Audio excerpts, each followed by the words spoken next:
যেমন আমাদের সমাজে কাপড় পরাটা কায়েম আছে। কাপড় পরাটা কি আছে? প্রতিষ্ঠিত। কায়েম করার অর্থ কি? প্রতিষ্ঠিত করা। আমাদের সমাজে কাপড় পরাটা প্রতিষ্ঠিত। একেবারে ছোট বাচ্চা থেকে শুরু করে বুড়ো পর্যন্ত প্রত্যেকেই কাপড় পরে। কিন্তু এই সমাজে যদি কোনো ব্যক্তি কাপড় না পরে, তাহলে আমরা নিশ্চিত বলে নিতে পারি সে ব্যক্তি পাগল। সে কি? পাগল। কারণ প্রতিষ্ঠিত একটি জিনিসের বিপক্ষে যে থাকবে সে সুস্থ মস্তিষ্কের নয়। আমাদের সমাজে যদি সালাত প্রতিষ্ঠিত থাকতো, তাহলে এই সমাজে যারা সালাত আদায় করে না, আমরা হয় তাদেরকে কাফের মনে করে আমাদের মুসলিম থেকে খারিজ করে দিতাম, অথবা মনে করতাম সে ব্যক্তি পাগল, তার উপরে সালাত ফরজ না, এই কারণে সে সালাত পড়ে না। যেহেতু এ সমাজে সালাত কি আছে? প্রতিষ্ঠিত আছে। বুঝেছেন? কায়েমের অর্থ বুঝেছেন? মুহাম্মদুর রাসূলুল্লাহ সাল্লাল্লাহু আলাইহি ওয়াসাল্লামের সেই সমাজে সালাত প্রতিষ্ঠিত ছিল। সেই সমাজে একজন মুনাফিক, যার সম্পর্কে আল্লাহ তাআলা মুনাফিক বলে কোরআনের আয়াত অবতীর্ণ করেছেন, এমন একজন মুনাফিকও নামাজ সালাত আদায় করা ছাড়া থাকতো না, যেহেতু সেই সমাজে সালাত প্রতিষ্ঠিত ছিল। যেই সমাজে সালাত প্রতিষ্ঠিত থাকবে, সেই সমাজে একজন নামধারী মুসলিম পর্যন্ত সালাত আদায় না করে থাকতে পারে না। যেহেতু এই সমাজে যেমন কাপড় প্রতিষ্ঠিত, এই প্রতিষ্ঠিত সমাজে একজন হতদরিদ্র, একজন নির্লজ্জ, একজন বেহায়া মানুষও সমাজের ভিতরে উলঙ্গ থাকতে পারে না, যেহেতু এখানে কাপড় প্রতিষ্ঠিত। আল্লাহ সুবহানাহু ওয়া তাআলা বলছেন যে সত্যিকারের মুমিন কারা? আল্লাযীনা ইউকিমুনাস সালাত, যারা সালাতকে প্রতিষ্ঠা করে, অমিম্মা রাযাকনাহুম ইউনফিকুন, এবং তাদেরকে আমি যে রিজিক দিয়েছি, আমি আল্লাহ সুবহানাহু ওয়া তাআলা তাদের যে রিজিকের ব্যবস্থা করেছি তার থেকে তারা খরচ করে। উলাইকা হুমুল মুমিনুনা হাক্কা, ওরাই হলো সত্যিকার অর্থে মুমিন। তাহলে সত্যিকার অর্থে মুমিন কারা? যারা তাদের জান, যারা সালাত আদায় করে এবং যারা তাদের আর্থিক অর্থটাকে আল্লাহর রাস্তায় খরচ করে। আপনি শুধু সালাত আদায় করবেন, আপনি অর্থটা আল্লাহর রাস্তায় খরচ করবেন না, আপনি প্রকৃতপক্ষে মুমিন হতে পারবেন না। আল্লাহ তাআলা বলছেন লাহুম দারাজাতুন ইনদা রাব্বিহিম, তাদের জন্য রয়েছে আল্লাহর কাছে উচ্চ মর্যাদা, মাগফিরা এবং ক্ষমা, ওয়া রিজকুন কারীম এবং সম্মানজনক রিজিক আল্লাহ সুবহানাহু ওয়া তাআলা তাদের জন্য রেখে দিয়েছে। আল্লাহ তাআলা আবার কোরআনুল কারীমের আরেক জায়গায় বলছেন কদ আফলাহা মান তাযাক্কা, সফল কাম হয়ে গেছে কারা? যারা নিজেদেরকে পবিত্র করেছে, পরিশুদ্ধ করেছে। তাযাক্কা, যারা নিজেদেরকে পবিত্র করেছে। এ পবিত্রটা কোন পবিত্র? বাহ্যিক পবিত্রতা নয়। এটা শুধুমাত্র কেবলমাত্র বাহ্যিক পবিত্রতা নয়, এই পবিত্রটা হলো যার আত্মার পবিত্রতা অর্জন হয়েছে। অর্থাৎ যে ব্যক্তি তার ঈমানকে, তার আকীদাকে, তার আত্মাকে সকল প্রকার কুফর, শিরিক, বেদাত থেকে পবিত্র করেছে। সুবহানাল্লাহ বলবেন না? শুধু বাহ্যিক পবিত্র না, বাহ্যিকভাবে পবিত্রতাটা এটা আসল পবিত্রতা নয়। আসল পবিত্রতা হলো অন্তরের পবিত্রতা। কাফেরদেরকে আল্লাহ তাআলা কি বলেছেন? মুশরিকদেরকে অপবিত্র বলেছেন। ইন্নামাল মুশরিকুনা নাজাসুন, মুশরিকরা অপবিত্র। কেন? মুশরিকরা কি গোসল করে না? ওরা আমাদের মতো আতর, সেন্ট, পারফিউম মাখে না? ওরা সাবান ব্যবহার করে না? করে। সব ঠিক আছে, তারা শরীরকে ধৌতেও পারে, কিন্তু তারা আত্মার দিক থেকে অপবিত্র। তারা শিরিক করার কারণে তাদের অন্তরটা অপবিত্র হয়ে গেছে। সুতরাং নিজেকে শিরিক মুক্ত রাখা, নিজেকে বেদাত মুক্ত রাখা, নিজের আকীদাকে সঠিক রাখা, নিজের আকীদাকে একেবারেই পরিশুদ্ধ রাখা। আমি গতকালকে তাফসিরে বলেছি, আপনারা তো তাফসিরে আসেন না, তাফসিরে আসবেন। বিস্তারিত শুনতে গেলে কোরআনের ধারাবাহিক তাফসির হয় প্রতি বৃহস্পতিবার এসার পর। চেষ্টা করবেন আসার জন্য, চেষ্টা করবেন। কালকে কোরআনুল কারীমের তাফসিরে আমি বলেছি, আল্লাহ সুবহানাহু ওয়া তাআলা বলছেন, মক্কার কাফেরেরা আল্লাহ তাআলা বলছেন, ওমা খলাকতুল জিন্না ওয়াল ইনসা ইল্লা লিয়াবুদুন। আমি মানুষ এবং জিনকে সৃষ্টি করেছি আমার ইবাদতের জন্য। লিয়াবুদুন মানে লিইবাদাতিল্লাহ, কেবলমাত্র শুধুমাত্র আল্লাহর ইবাদত করার জন্য। মুফাসসিরিনে কেরাম বলছেন যে আল্লাহ সুবহানাহু ওয়া তাআলা কোরআনুল কারীমের একাধিক আয়াতে বলেছেন যে আল্লাহ তাআলা মুহাম্মদ সাল্লাল্লাহু আলাইহি সাল্লাম এবং তার অনুসারীদেরকে বলছেন যে তোমরা যদি আবু জাহেলকে জিজ্ঞেস করো যে এই আকাশ এবং জমিন কে সৃষ্টি করেছে, মান খালাকাস সামাওয়াতি ওয়াল আরদ, তাহলে মক্কার কাফেররা আবু জাহেল, আবু লাহাব, উতবা, সাইবা এরা কি বলবে? আল্লাহ সৃষ্টি করেছে। কি বলবে? আল্লাহ সৃষ্টি করেছে। আল্লাহ তাআলা মুহাম্মদ সাল্লাল্লাহু আলাইহি সাল্লামকে বলছেন কোরআনুল কারীমে, বলছেন যে তুমি যদি মক্কার কাফেরদেরকে জিজ্ঞেস করো আকাশ থেকে বৃষ্টি কে দেয়, কাফেররা বলবে আল্লাহ দেয়। তুমি যদি জিজ্ঞেস করো যে আমাদের স্রষ্টা কে, মক্কার কাফেররা বলবে আল্লাহ। তুমি যদি তাদেরকে জিজ্ঞেস করো যে এই চন্দ্র এবং সূর্য কে উঠায় এবং কে ডুবায়, তারা বলবে আল্লাহ। তাহলে খালেক হিসাবে আল্লাহকে মানে, মালেক হিসাবে আল্লাহকে মানে, রব হিসাবে আল্লাহকে মানে মক্কার কাফেররা। তারপরেও তারা কি কাফের। কারণ কি তারা কাফের হলো? এই কারণে ইবাদতটাকে শুধুমাত্র আল্লাহর জন্য ওরা খাস করেনি। ওরা রব হিসাবে আল্লাহকে মেনেছে, কিন্তু ইবাদত হিসাবে, ইলাহ হিসাবে শুধুমাত্র কেবলমাত্র আল্লাহকে তারা মানে না, বরং মক্কার কাফেররা আল্লাহ ছাড়াও আরো অনেকের ইবাদত করে। আল্লাহর ইবাদতের সাথে সাথে অনেকের ইবাদত করে। কার ইবাদত করে? ইব্রাহিম আলাইহিস সালাতু ওয়াস সালামের ইবাদত করে, ইসমাঈল আলাইহিস সালাতু ওয়াস সালামের ইবাদত করে, ইয়াকুব আলাইহিস সালাতু ওয়াস সালামের ইবাদত করে, মূসা আলাইহিস সালাতু ওয়াস সালামের ইবাদত করে, ইসমাঈল আলাইহিস সালাতু ওয়াস সালামের ইবাদত করে। কিভাবে করে? তাদের এত ভক্তি, এত শ্রদ্ধা, এত ভালোবাসা তাদের প্রতি যে তাদের মূর্তিগুলো তারা মক্কার ভিতরে স্থান করে রেখে দিয়েছে সাজিয়ে, যেটা ইব্রাহিমের মূর্তি, এটা ইসমাইলের মূর্তি, এটা মূসার মূর্তি, এটা ইব্রাহিমের মূর্তি। কেন? ওনারা আমাদের নবী। আমরা যদি কোনো কিছু চাই, আমাদের যদি কোনো কিছু দরকার থাকে, তাহলে আমরা সরাসরি আল্লাহকে না বলে ইব্রাহিমকে বলবো। যেহেতু ইব্রাহিম আল্লাহর কি লোক? খাস লোক। ইব্রাহিম আলাইহিস সালাতু ওয়াস সালাম কি আল্লাহর খাস লোক না? নবী না? আপনারা বুঝছেন? আমার খুতবা বুঝেন? তাহলে যেহেতু ইব্রাহিম আলাইহিস সালাতু ওয়াস সালাম আল্লাহর এত প্রিয় মানুষ, আমাদের যদি কোনো কিছু চাওয়ার দরকার থাকে, আমরা সরাসরি আল্লাহর কাছে না চেয়ে যদি ইব্রাহিমের কাছে চাই, তাহলে কি হবে? এটা তাড়াতাড়ি কি হবে? পূরণ হবে। এ কারণে তারা কি ছিল? বলেন, এর কারণে তারা কি ছিল? মুশরিক ছিল। এখন আমাদের কথা শোনেন, আমরাও আল্লাহর কাছে চাই। আমরা কার কাছে চাই? আমরা মালিক হিসাবে কাকে মানি? আমরা খালেক হিসাবে কাকে মানি? আমরা এই রব হিসাবে কাকে মানি? আল্লাহকে মানি। কিন্তু আমার বউর বাচ্চা হয় না, আমার বাচ্চা হয় না, এ কারণে আমার বউ তার গলার সোনার চেনটা ওই কিশোরগঞ্জে গিয়ে পাগলা বাবার মাজারে দিয়ে আসছে। কেন? যেহেতু পাগলা বাবা আল্লাহর কি অলি? খাস লোক। পাগলা বাবার মাজারে যদি আমার গলার সোনার চেন দিয়ে এসে যদি বলি যে বাবা আমার একটা সন্তান দেন, মক্কার মুশরিকরা ইব্রাহিমের কাছে চাইতো, আমরা কার কাছে চাই?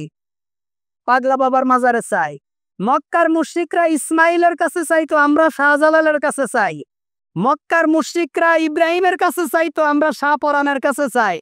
তাহলে মক্কার মুশরিকরা দামি না আমরা দামি? এটাই হলো শিরক। এটা কি? এটাই হলো শিরক। ইবাদত হবে লিইবাদাতিল্লাহ, একমাত্র আল্লাহর জন্য, এখানে আর কেউ থাকবে না, এখানে আর কেউ থাকবেন। আপনি তো বলছেন আপনি গরু কুরবানি দেন কার নামে? ইন্নী ওয়াজ্জাহতু ওয়াজহিয়া লিল্লাযী ফাতারাস সামাওয়াতি ওয়াল আরদা, যা পড়ার দরকার সব পড়েন, জবাই করেন বিসমিল্লাহি আল্লাহু আকবার বলে, কিন্তু কোথায় করেন? আপনার এই গরুটা নিয়ে আপনি আপনার বাবার দরবারে গিয়ে করছেন ও ওই শাহজালালের মাজার, শাহপরানের মাজার, আটরশির মাজার, পাগলা বাবার মাজার। আল্লাহু আকবার বলে জবাই করছেন ঠিক, কিন্তু সন্তুষ্টি আল্লাহর সাথে সাথে বাবার সন্তুষ্টিও আপনার কাম্য। যেহেতু আপনি মনে করেন ওই বাবা হলো আল্লাহর খাস ব্যক্তি, বাবাকে সন্তুষ্ট করতে পারলে আল্লাহ সন্তুষ্ট হবে। ঠিক মক্কার মুশরিকরা এই একই আকীদা লালন করত। এজন্য এই ধরনের আকীদা যারা পোষণ করে তারা মুশরিক। তারা কি বলেন? তারা কি? তারা মুশরিক। তারা আল্লাহকে কত ভালোবাসতো মক্কার কাফিররা। মক্কার কাফেরদের আকীদা যদি আপনারা শোনেন তা আপনি বলবেন এদেরকে কাফের বলে কে? মক্কার কাফিররা, আপনি কয়বার হজ করেছেন? আমি কয়বার হজ করেছি? মক্কার কাফেররা প্রতি বছর হজ করত। আবু জাহেল, আমরা তো একবার হজ করে আল-হাজ লিখি, আবু জাহেল প্রতি বছর হজ করত। আবু লাহাব, উতবা, সাইবা, আবু সুফিয়ান, যত কাফের আছে প্রতি বছর কি করত? হজ করত। শুধু হজই করত না, এই কাবার রক্ষণাবেক্ষণ করত মক্কার কাফেররা। এই মক্কার চাবি ছিল কাফেরদের হাতে, এবং তাদের টাকায় তারা মক্কার খরচ বহন করত। তাদের টাকায় মক্কার যে খরচ হতো সেই খরচ তারা বহন করত। তারা তাদের টাকা দিয়ে মক্কার গেলাপ পরাতো। তারাই ছিল কাবার মোতোয়াল্লি। এবং শুধু তাই নয়, আমাদের দেশে তো এখন আওলাদের রসুল আসে, সব হলো ভুয়া আওলাদের রসুল। পাকিস্তানতে আসে, ইন্ডিয়াতে আসে, এই সব আপনার আসতেছে 12ই রবিউল আউয়াল, দেখবেন ঘোড়ার গাড়িতে করে আওলাদের রসুলদের মিছিল আর স্লোগান চলছে বাংলাদেশে, আওলাদের রসুল। এগুলো হলো ভুয়া আওলাদের রসুল। আর আবু জাহেল, আবু লাহাব ছিল সত্যিকারে আওলাদের রসুল। ইব্রাহিম আলাইহিস সালাতু ওয়াস সালাম, ইসমাইল আলাইহিস সালাতু ওয়াস সালাম, এদের বংশধর, এদের প্রেতাত্মা, এদের থেকেই আসতে তো, এদের বংশধর। এরা সত্যিকার অর্থে আওলাদের রসুল ছিল। মনে রাখতে হবে, আওলাদের রসুল হলে জান্নাতে যাওয়া যাবে না যদি ইমানের মধ্যে খতরা থাকে। ঠিক না বে ঠিক? এবার তারা মক্কাকে কত ভালোবাসতো এবং আল্লাহকে তারা কত পরিমাণ শ্রদ্ধা এবং সম্মান তারা করত। তারা কি করত? তারা বাড়ি থেকে আসার সময় গোসল করে, আতর মেখে, সেন্ট মেখে, উত্তম পোশাক পরে কাবা তওয়াফ করার জন্য আসতো, বাইতুল্লাহ জিয়ারত করার জন্য আসতো। এসে তাদের কাপড় চোপড় সবগুলো খুলে বাইতুল্লাহর পাশে এক জায়গায় রেখে দিত। কেন রাখতো? তাদের ধারণা হলো আমরা যেই কাপড়টা পরিধান করি, এই কাপড় কোনো না কোনো ফ্যাক্টরিতে তৈরি হয়েছে, কোনো না কোনো কারিগর তৈরি করেছে। সেই কারিগর পবিত্র অবস্থায় তৈরি করেছে কি আমরা জানি না। যে কারিগর, যেই কোম্পানি আমাদের এই নুঙ্গি, জামা, গেঞ্জি, পাঞ্জাবি তৈরি, টুপি এগুলো বানিয়েছে, সে সুদের সাথে সম্পৃক্ত কি আমরা জানি না। সে সুদের টাকা দিয়ে তার ফ্যাক্টরি চালায় কি আমরা জানি না। তারপরে এই কাপড় আমরা পরে স্ত্রীর কাছে যাই, এই কাপড় পরে বাজারে যাই, এই কাপড় পরে বন্ধুর কাছে যাই, এই কাপড় পরে আত্মীয় স্বজনের কাছে যাই। যেই কাপড় পরে স্ত্রীর কাছে যাই, বন্ধুর কাছে যাই, আত্মীয়র কাছে যাই, যেই কাপড় যে ফ্যাক্টরিতে তৈরি হয়েছে, সেই কারিগর অজু আছে কিনা, নামাজ পড়ে কিনা আমরা জানি না। সুতরাং যেই বিষয়ে আমাদের সন্দেহ, এমন একটা কাপড় পরে আমরা আমাদের রবের সামনে যেতে পারবো না, বেয়াদবি হবে। বরং আমরা আমাদের রবের সামনে এমন অবস্থায় যাব, আমাদের রব যেভাবে আমাদেরকে দুনিয়ায় পাঠিয়েছে, কোনো কাপড় চোপড়, ঘড়ি, টুপি, চশমা কোনো কিছু আমাদের কাছে থাকবে না। শুধু আল্লাহ যেভাবে পাঠিয়েছে ওইভাবেই আমরা কাবা তওয়াফ করব। কি পরিমাণ শ্রদ্ধা, কি পরিমাণ ভক্তি, কি পরিমাণ ভালোবাসা এবং আল্লাহর প্রতি তাদের কি পরিমাণ আস্থা থাকলে একটা প্রাপ্তবয়স্ক মানুষ সামাজিক সমস্ত লাজ লজ্জা সবকিছু ছেড়ে দিয়ে উলঙ্গ অবস্থায় আল্লাহর ঘর বাইতুল্লাহ তওয়াফ করতে পারে। তারপরেও তারা কি মুশরিক না মুসলমান? তারা মুশরিক। কারণ কি? আল্লাহ সুবহানাহু ওয়া তাআলা যেভাবে ইবাদত করতে বলেছেন তারা অতিরিক্ত করেছে। তারা কি করেছে? অতিরিক্ত করেছে। এজন্য ভাইরা আমার, নিজেকে পবিত্র করা। আল্লাহ রাসূল সাল্লাল্লাহু আবি দারদা রাদিয়াল্লাহু তাআলা আনহু থেকে বর্ণিত, তিনি বলছেন, লা ঈমানা লিমান লা আমানা, লা ঈমানা লিমান লা সালাতা লাহু, যার নামাজ নেই তার ঈমান নেই। যার নামাজ নাই তার কি নাই? ঈমান নাই। কারণ সালাত প্রতিষ্ঠিত করতে বলেছেন আল্লাহ সুবহানাহু ওয়া তাআলা। যেই জিনিস প্রতিষ্ঠিত করতে বলেছেন, প্রতিষ্ঠিত একটি জিনিসের জায়গায় এর বিপরীত জিনিস যেটা থাকে সেটা কি? একটু আগে বুঝাইছি না? এ কারণে আল্লাহ রাসূল আবি দারদা রাদিয়াল্লাহু তাআলা আনহু থেকে বর্ণিত, লা ঈমানা লিমান লা সালাতা লাহু, যার নামাজ নেই তার ঈমান নেই। এই সালাত আমরা যে আদায় করব, সালাতের ব্যাপারে আমি কয়েকটি খুতবা দিয়েছি। সালাত যে আমরা আদায় করব, এটা আমরা দেখা যায় অনেক ক্ষেত্রে মসজিদের মধ্যে সামনের কাতার খালি থাকলে যেন ভালো, সামনের কাতারে মানুষকে ডেকে ডেকে আনা লাগে। সামনের কাতারে মানুষ আসতে চায় না, চিন্তা করে পিছনে দাঁড়াইলে সালাম ফিরানোর সাথে সাথে সহজে মসজিদ থেকে বের হওয়া যায়, আর সামনে হলে বেরোতে একটু কি হয়? কষ্ট হয়ে যায়।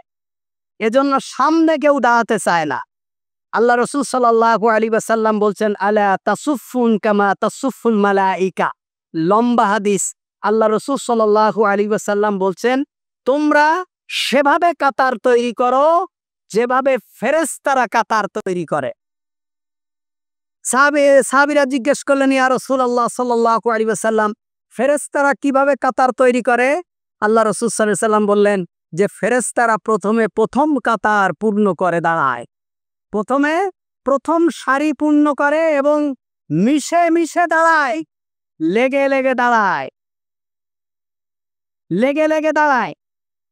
এজন্য কাতারকে সামনের কাতার পূরণ করতে হবে। আল্লাহ রাসূল সাল্লাল্লাহু আলাইহি ওয়াসাল্লাম বলছেন, বুখারীর বর্ণনা, তোমরা যদি জানতে যে প্রথম কাতারের কি পরিমাণ গুরুত্ব এবং মর্যাদা, এটা যদি তোমরা অনুভব করতে, তাহলে লটারির ব্যবস্থা করা ছাড়া আর কোনো উপায় ছিল না। বুখারীর বর্ণনা।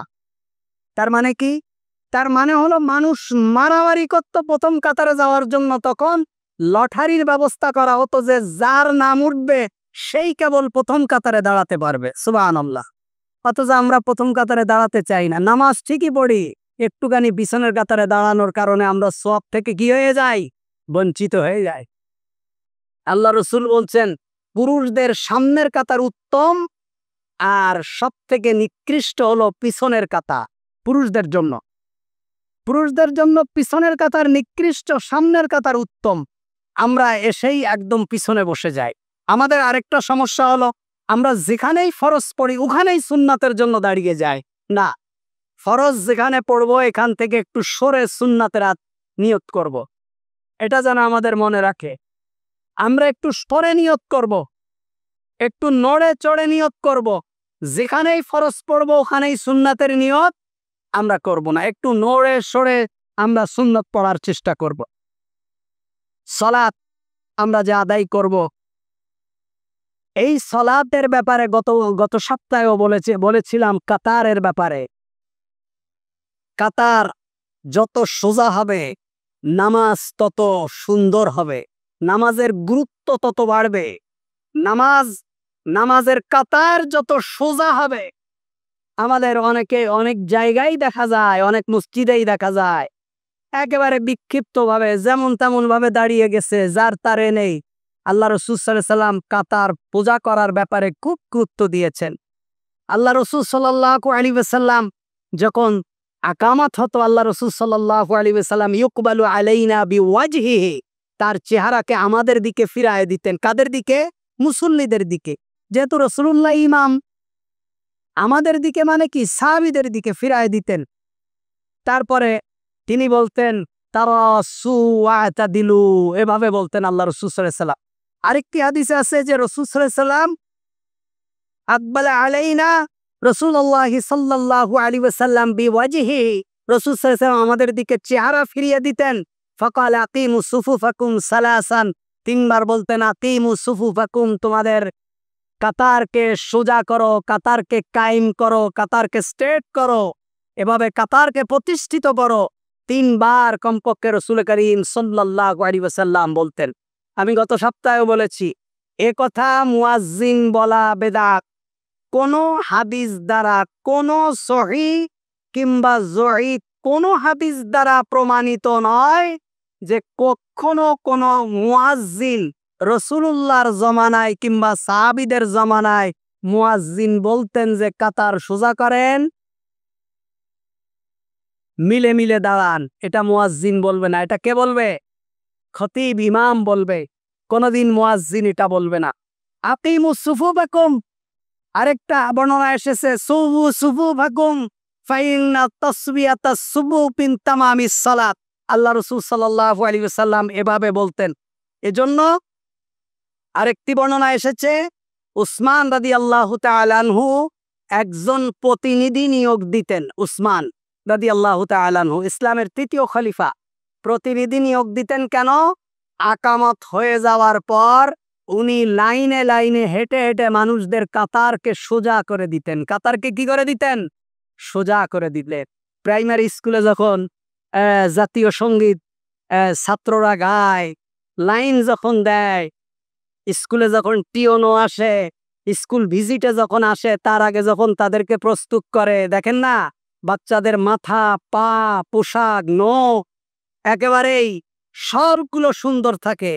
বা অনেক বাচ্চা তো আছে মায়ের ভয়তে নখ খাইতে খাইতে আঙ্গুলে ঘা বানায় ফেলে। কি কারণে? ছাড়ে দেন, পিটানি খাওয়ার ভয়তে। এই যে কাতার সোজার ব্যাপারে, লাইন সোজা, এই উসমান রাদিয়াল্লাহু তাআলা আনহু সাহাবীদেরকে একজন প্রতিনিধি নিয়োগ দিতেন আকামত হওয়ার পর, যে তুমি কাতারে হেঁটে হেঁটে হেঁটে হেঁটে কাতার সোজা করো। এজন্য সামনের কাতার হোক, দ্বিতীয় কাতার হোক, তৃতীয় কাতার হোক, যেইখানেই দাঁড়াবেন কাতারকে সোজা করবেন। কাতার যত সোজা হবে, ফাইন্না তাসবিয়াতাস সুফুফ মিন ইকামাতিস সালাত, কাতার সোজা হওয়াটাই নামাজ প্রতিষ্ঠিত হওয়ার নমুনা। নামাজ প্রতিষ্ঠিতর রূপরেখা হলো কাতার সোজা করা। এজন্য কাতার সকলের সোজা চাই। কাতার সোজা করবেন, একেবারে মিশে মিশে দাঁড়াবেন, একদম কাঁধে কাঁধ মিলায় দাঁড়াবেন, দুজনের মধ্যখানে যেন কোনো ফাঁক না থাকে। আমাদের অনেক ভাইরা এই হাদিসটা নিয়ে ঠাট্টা করে, বিদ্রুপ করে, পায়ে পা বিলাইলে পাশে যদি জায়গা থাকে সেখান দিয়ে নাকি শয়তান যায়, তাহলে দুই ঠাঙের মধ্যখান দিয়ে কি যায়। এই কথাটা বললে সে আলেমের ঈমান থাকে কি আমার সন্দেহ। কারণ রাসূলুল্লাহর হাদিস হলো পায়ে পা মিলাও, কাঁধে কি মিলাও? কাঁধ মিলাও। আপনি এই হাদিসটা নিয়ে মস্কারি করে, এই হাদিসটার উপরে লক্ষ লক্ষ সাহাবী আমল করেছে, আপনি সেই হাদিসটা নিয়ে মস্কারি করেন। যারা আমল করেছে তারা এই দুনিয়ায় থাকতেই আল্লাহ তাআলার জান্নাতের সার্টিফিকেট পেয়েছে। সুবহানাল্লাহি বিহামদি। এজন্য মনে রাখতে হবে, কোন মানহাজকে ছোট করতে গিয়ে, কোন দলকে ছোট করতে গিয়ে আমরা যেন রাসূলুল্লাহ সাল্লাল্লাহু আলাইহি ওয়াসাল্লামের কোন হাদিস নিয়ে যেন আমরা ব্যঙ্গ না করে ফেলি। কোন হাদিস নিয়ে যেন আমরা ব্যঙ্গ না করে ফেলি। যেটা সহিহ সুন্নাহ দ্বারা প্রমাণিত আপনি করবেন না, সেটা আপনার ব্যাপার। আপনার এখানে একটা আমল প্রতিষ্ঠিত আছে, আলহামদুলিল্লাহ, আপনি সেই আমল করতেই থাকেন। কিন্তু এই আমলের বিপক্ষে মুহাম্মাদুর রাসূলুল্লাহর আরেকটা হাদিস আছে, আমি একজন আলেম হয়ে সেই হাদিসটা কেন বলবো না? প্রতিষ্ঠিত যেটা আছে সেটা যদি সুন্নাহ হয় আপনি সেটা করেন। কিন্তু আমি তো বলতেই পারি মুহাম্মাদুর রাসূলুল্লাহ সাল্লাল্লাহু আলাইহি ওয়াসাল্লামের কি আছে? আরেকটি হাদিস আছে। আমাদের দেশে বিতির নামাজ 2 রাকাতে বৈঠক করা হয় না? বলেন হয়? কিন্তু এটা প্রতিষ্ঠিত। 3 রাকাত বিতির পড়লে দ্বিতীয় রাকাতে বসে তারপরে তৃতীয় রাকাতে আমরা উঠি। এটা হলো প্রতিষ্ঠিত। আমরা রুকু করার আগে দোয়ায় কুনুত পড়ি। এটা কি? প্রতিষ্ঠিত। কিন্তু মুহাম্মাদুর রাসূলুল্লাহর আরেকটি বর্ণনা আছে যে রুকুর পরেও রুকু থেকে উঠে তারপরে দোয়া কুনুত পড়তে হবে। দুটোই সহিহ হাদিস। রুকুর আগে দোয়া কুনুত পড়া যাবে, রুকুর পরেও। কেউ যদি তৃতীয় রাকাতে রুকু করে উঠে যদি দোয়া কুনুত পড়ে, এটা প্রতিষ্ঠিত। এটা কি? এটা রাসূল সাল্লাল্লাহু আলাইহি ওয়াসাল্লামের হাদিস, আপনি আমল করেন না। এটা রাসূলুল্লাহর হাদিস, লক্ষ লক্ষ মুমিন আমল করে। সুতরাং আপনি এটা না করলে যে এটা জয়ীফ হয়ে যাবে কিংবা না করলে এটা বাতিল হয়ে যাবে এমনটা না। আপনার এখানে যেটা প্রতিষ্ঠিত আপনি সেটা করেন, কিন্তু এর বিপরীত মুহাম্মাদুর রাসূলুল্লাহ এবং সাহাবীদের আরেকটা কি আছে? আমল আছে। বিতির নামাজ আমরা 1-2 রাকাতে বৈঠক করি, কিন্তু পৃথিবীর লক্ষ লক্ষ উলামায়ে কেরাম আছে যে 3 রাকাত বিতির এক বৈঠকে পড়ে, দ্বিতীয় রাকাতে বসে না। 2 রাকাত পড়ে তৃতীয় রাকাতে উঠে যায়, দোয়া কুনুত পড়ে একসাথে বৈঠক করে বসে। বিতির নামাজ পড়ার মিনিমাম 9টা তরিকা আছে। কয়টা?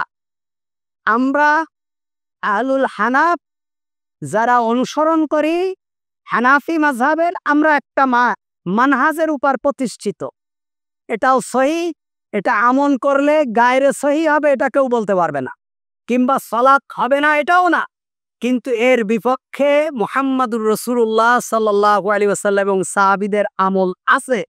আপনি এটাকে অস্বীকার করতে, আপনারটাকে আপনি গুরুত্ব দিতে গিয়ে যদি আরেকটা হাদিসকে অস্বীকার করেন, আপনি মূলত আরেকটা মানহাজ কিংবা আরেকটা গোষ্ঠীকে আপনি ঘৃণা করেননি, বরং সেই গোষ্ঠী মুহাম্মাদুর রাসূলুল্লাহর যেই হাদিসটার উপরে আমল করছে, আপনি সেই হাদিসটাকে কি করলেন?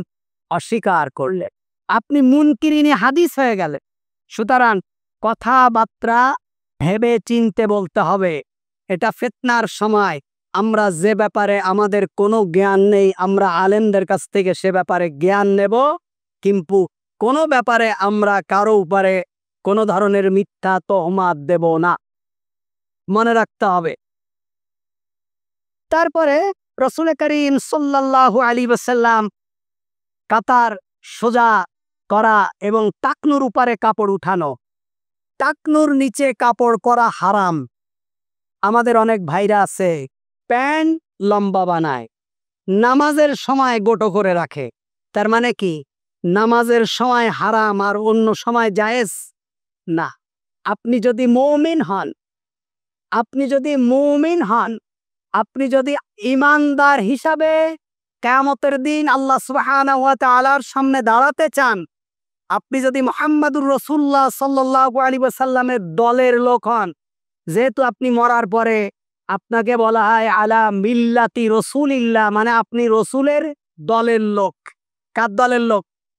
দুনিয়ায় সারা জীবন রাসূলুল্লাহর বিরোধিতা করেছেন, রাসূলুল্লাহর দল বলার সাথে সাথে মাইর শুরু। আর যেই কবরে গেছে বলছে রাসূলুল্লাহর দলের লোক। বুঝছেন কিছু? দুনিয়ায় রাসূলুল্লাহর দলের লোক বলার সাথে সাথে মাইর শুরু, আর যেই মাত্র কবরে গেছে তখন বলে কি আলা মিল্লাতি রাসূলিল্লাহ। তা যেহেতু যদি আপনি দাবি করেন যে আপনি মিল্লাতে রসুল, তাহলে আপনি আল্লাহর রাস্তায় যদি আপনাদের প্যান্ট পায়জামা ট্রাউজার কারো টাকনুর নিচে থাকে, আল্লাহর জন্য আজকে বাড়ি যেয়ে কেটে ফেলবেন। নামাজের সময় যদি উঁচু করেন আর অন্য সময় যদি পড়েন, আপনি হারাম থেকে বাঁচতে পারলেন না। মাসফালা মিনাল কাবাইন মিনাল ইজারি ফাহুয়া ফিন্নার, বুখারীর যে বর্ণনা, এটা শুধু সালাতের ক্ষেত্রে না, সর্বক্ষেত্রে। আপনি দেখেন না, ইসলামিক ব্যাংকে যারা চাকরি করে, বিভিন্ন ইসলামী প্রতিষ্ঠানে যারা চাকরি করে, তাদের প্যান্ট টাকনুর উপরে থাকে। কেন? খারাপ দেখা যায়? বলেন খারাপ দেখা যায়? তাদের বউরা কি তাদের রেখে চলে গেছে? কেন আপনি পড়বেন? খবরদার, আপনি যদি ওই অমুসলিমদের প্রথা নিয়ে শয়তানের আনুগত্য করতে চান, তাহলে আপনি প্যান্ট কিংবা পাঞ্জাবি পায়জামা টাকনুর নিচ পর্যন্ত বানাবেন। নতুন করে যেগুলো বানাবেন সেগুলো অবশ্যই টাকনুর উপরে বানাবেন।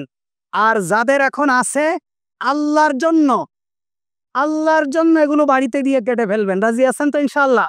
ওই কাঁধে কারা কারা প্যান্ট পরেন হাত উঠান ইনশাআল্লাহ দেখি। কারা কারা প্যান্ট পরেন বলেন যে আমরা আল্লাহর জন্য আমাদের প্যান্টকে আমরা টাকনুর নিচের গুলো কেটে ফেলবো। ওয়াদা করেন মসজিদে। অনেকে হাসছে, বলছে ওয়াদা করলে তো পারা লাগবে, হাত নামাই ফেলছে। ভাই হাত নামায়েন না, আল্লাহর জন্য।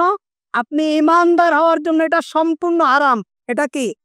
শুয়ারের মাংস খাওয়া যেমন হারাম, একটা মুসলমান টাকনুর নিচে প্যান্ট পরবে তেমন হারাম। খবরদার, আপনি জান্নাতে যেতে পারবেন না। আপনি যদি টাকনুর নিচে প্যান্ট পরেন আপনার দোয়া শবে বরাতের রাতে, শবে কদরের রাতেও কবুল হবে না। এটা হলো হারাম, সম্পূর্ণ হারাম। আমরা টাকনুর নিচে যারা প্যান্ট বানিয়েছি আমরা আজকে কেটে ফেলবো। রাজি আছি তো ইনশাআল্লাহ? আল্লাহ তাআলা আমাদেরকে কবুল করুক, জোরে বলুন আমিন। রাসূল করিম সাল্লাল্লাহু আলাইহি ওয়াসাল্লাম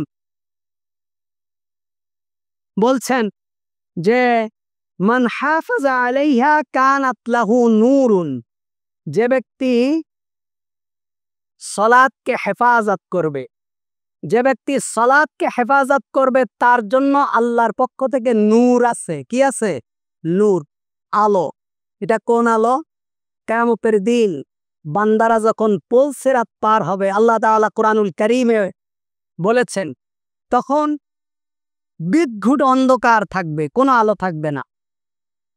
প্রত্যেকে তার নিজ নিজ আলো দিয়ে রাস্তা দেখে পুল সিরাত পার হবে, নিজ নিজ আলো দিয়ে। আল্লাহ তাআলা কোরআনুল কারীমে বলছেন তাদের কারো আলো নোকে দেওয়া হবে, কারো আঙুল পরিমাণ দেওয়া হবে, কারো আলো টিপ টিপ টিপ টিপ করে জ্বলবে। অমাবস্যার রাতে যেমন আলো না থাকলে আস্তে আস্তে আস্তে আস্তে পা দিয়ে দিয়ে 1 ঘন্টার রাস্তা 13 ঘন্টায় পার হতে হয়, কোনো ব্যক্তি পুল সিরাত পার হবে টিপ টিপ টিপ টিপ আলো দিয়ে। কোনো ব্যক্তি জ্বলন্ত আলো দিয়ে একেবারে দ্রুত গতিতে চলে যাবে। প্রত্যেকের আমল অনুযায়ী আল্লাহ সুবহানাহু ওয়া তাআলা তাকে আলো দান করবেন। সুবহানাল্লাহ বলেন। প্রত্যেকের দুনিয়ায় যে পরিমাণ আল্লাহ তাআলার সন্তুষ্টি অর্জন করেছে আল্লাহ তাআলা তাকে সেই পরিমাণ আলো দান করবেন। আল্লাহর হাবিব বলছেন কানাত লাহু নূর, যে ব্যক্তি সালাতকে হেফাজত করবে তার জন্য আল্লাহ তাআলা আলোর ব্যবস্থা করেছেন, অবুরহান, এবং তার জন্য সুসংবাদ, ওয়া নাজাত ইয়াউমাল কিয়ামা, এবং কিয়ামতের দিন আল্লাহ তাআলা তাকে নাজাত দেবেন। সুবহান। কি করলে? যে ব্যক্তি সালাতকে হেফাজত করবে। সালাত হেফাজত কি? সালাত হেফাজতের অর্থ হলো সালাতকে সুন্দরভাবে আদায় করা, রুকু সিজদা এগুলো খুব ইতমিনানের সাথে আদায় করা, খুব সুন্দরভাবে সাজালো গোছালো ভাবে আদায় করা, রুকুই গিয়ে একটু অপেক্ষা করা, রুকু থেকে দাঁড়িয়ে সামি আল্লাহু লিমান হামিদা এ কথা বলে অপেক্ষা করা।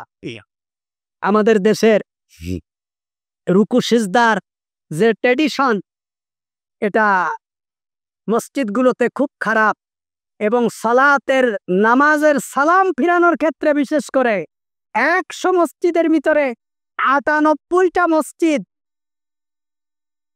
ভুলের মধ্যে আছে। আপনি বলবেন 98টা মসজিদ ভুলে, মাত্র 2টা মসজিদ শুধরে। হ্যাঁ, আল্লাহ রাসূল বলছেন ইন্নামা জুইলাল ইমাম লিউতাম্মা বিহি। এই হাদিসটা আপনারা শুধু বলেন। আল্লাহ তাআলার হাবিব বলছেন ইমাম নিয়োগ দেওয়া হয়েছে তার অনুসরণ করার জন্য। এখন ইমাম যদি আসসালামু আলাইকুম ওয়া রাহমাতুল্লাহ, আপনিও যদি বলেন আসসালামু আলাইকুম ওয়া রাহমাতুল্লাহ, ইমাম বলছে আসসালামু আলাইকুম ওয়া রাহমাতুল্লাহ, আপনিও বলছেন আসসালামু আলাইকুম, তাহলে ইমামের অনুসরণ করা হলো না। ইমাম আসসালামু আলাইকুম ওয়া রাহমাতুল্লাহ ডান দিকে ফিরাবে, তারপরে ইমাম বলবে আসসালামু আলাইকুম ওয়া রাহমাতুল্লাহ বাম দিকে, তারপরে আপনি আসসালামু আলাইকুম ওয়া রাহমাতুল্লাহ ডান দিকে বলবেন, তারপরে বাম দিকে বলবেন। ইমাম আসসালামু আলাইকুম বলছে, আপনি তো আর আসসালামু আলাইকুম বলছেন না। ইমাম যে সালাম ফিরা ইমামকে আসসালামু আলাইকুম রাহমাতুল্লাহ আসসালামু আলাইকুম এরকম বলে নাকি? তাহলে তার চাকরি থাকবে? বলেন থাকবে সেই ইমামের চাকরি? ইমামের গলায় সুর না থাকলেও বলতে হবে, আমার মতন যদি ভাঙা গলা হয় তাও বলতে হবে আসসালামু আলাইকুম ওয়া রাহমাতুল্লাহ। একটু টান দেওয়া লাগবে না? কিন্তু আপনি তো টান দিচ্ছেন না। আমি আসসালাম বলার সাথে সাথে আপনার ফিরানো শেষ। তাহলে আপনি কি আমার আগে ফিরাইলেন না পরে ফিরাইলেন? আপনি যদি আমার আগে সালাম ফিরান আপনার নামাজ হবে? আমি আসসালামু আলাইকুম বলার সাথে সাথে আপনি দ্বিতীয় সালামের অপেক্ষা না করে আপনি তো মজবুক, আপনি তৃতীয় রাগাতের জন্য দাঁড়ায় গেলেন, যেহেতু আপনি এক রাগাত পাননি। মাগরিবের নামাজে এক রাগাত পাননি অথবা জোহরের নামাজে এক রাগাত পাননি, আপনি চতুর্থ রাগাতের জন্য দাঁড়ায় গেছেন। আমি একদিকে সালাম ফিরানোর আগে আপনি দাঁড়ায় আলহামদু পড়া শুরু, কিন্তু আমার তো সিজদা হয়ে গেছে, আমি তো আবার সিজদা দিচ্ছি, আপনার তো সিজদা কই? তা আপনার নামাজ হয়েছে? আমি সৌদি আরবে 2005 সালে 4 সালে প্রথম যখন গেলাম, তখন কেবল পড়াশোনা শেষ হয়নি। 8,000 থেকে আসছি, কিন্তু অন্য লাইনে পড়াশোনা চলছে, ছাত্র জীবন আছে। তা আমি তো আমাদের দেশে দেখে অভ্যস্ত ইমামের সাথে সাথে সালাম ফিরানো। তখন আমি ওই এক মসজিদে সালাত আদায় করার সময় ইমাম আসসালামু আলাইকুম রহমতুল্লাহ, আমি আসসালামু আলাইকুম রহমতুল্লাহ, ইমাম আসসালামু আলাইকুম, আমি তারে করি নামাজ। সাথে সাথে আমার এক সৌদিয়ান আমার হাত এরকম খপ করে ধরছে, ধরে বলছে যে তোরে দেখলে তো মতোয়া মতোয়া মনে হয়, আমরা যেরকম হুজুর বলি ওরা মতোয়া বলে, তুই কনে পড়েছিস? তা আমি যে আমি বাংলাদেশে জামিয়ায় পড়েছি। জামিয়া মানে কি? ইউনিভার্সিটি। তা বলতেছে তুই এই হাদিস জানিস না? ইন্নামা জুইলাল ইমাম লিউতাম্মা বিহি ফাইদা কাব্বারা ফাকাব্বিরু, ইমাম সালাম ফিরাবে তারপরে তুই সালাম ফিরাবি, ইমামের সাথে সাথে সালাম ফিরাইলে তোর তো নামাজই ফাসাদ হয়ে গেছে। এজন্য আমরা কি করব? ইমাম সালাম ফিরানোর পরে গিয়ে আমরা সালাম ফিরাবো। রাজি আছি তো ইনশাআল্লাহ? অবত্যা এই ভুল করবেন না। আমরা ইমাম সালাম ফিরাই, আমরাও সালাম ফিরাই, তো ইমামের আগে তো আমাদের হয়ে যায়। ইমামের আগে, আর ইমামের আগে যদি মুক্তাদির কোনো কাজ হয়ে যায় সালাতে, তাহলে কি সেটা হবে? সালাত হবে না। এজন্য ইমাম সালাম ফিরাবে দুই লিকে, তারপরে আপনি সালাম ফিরাবেন, ইমামের সাথে সাথে সালাম ফিরাবেন না। যেহেতু আল্লাহ রসুল বলছেন ইন্নামা জুইলাল ইমাম লিউতাম্মা বিহি, ইমামকে অনুসরণ করার জন্যই ইমাম নিয়োগ দেওয়া হয়েছে। অনুসরণ কিভাবে হয়? ইমাম করবে তারপরে। অনুসরণ মানে আপনি সামনে যাবেন, আমি পিছে পিছে আপনার অনুসরণ করব। এখন যদি আপনার সাথে সাথে চলি তাহলে সেটা কি অনুসরণ হলো? সাথে সাথে অনুসরণ হয় না, বরং আপনার পিছে পিছে অনুসরণ করা। বলছে একজন যাচ্ছে, আমরা তার অনুসরণ করে চলেছি। আমরা তার মানে কি? ও সামনে যাচ্ছে, আমি পিছে থেকে যাচ্ছি। যেন ইমাম রুকুতে যাবে, আপনি রুকুতে যাবেন। ইমাম রুকু থেকে উঠবে, আপনি রুকু থেকে উঠবেন। কাবা শরীফের সালাতগুলো আপনারা একটু লাইভে অথবা ইউটিউবে ভিডিওয়ে আপনারা দেখে নেবেন।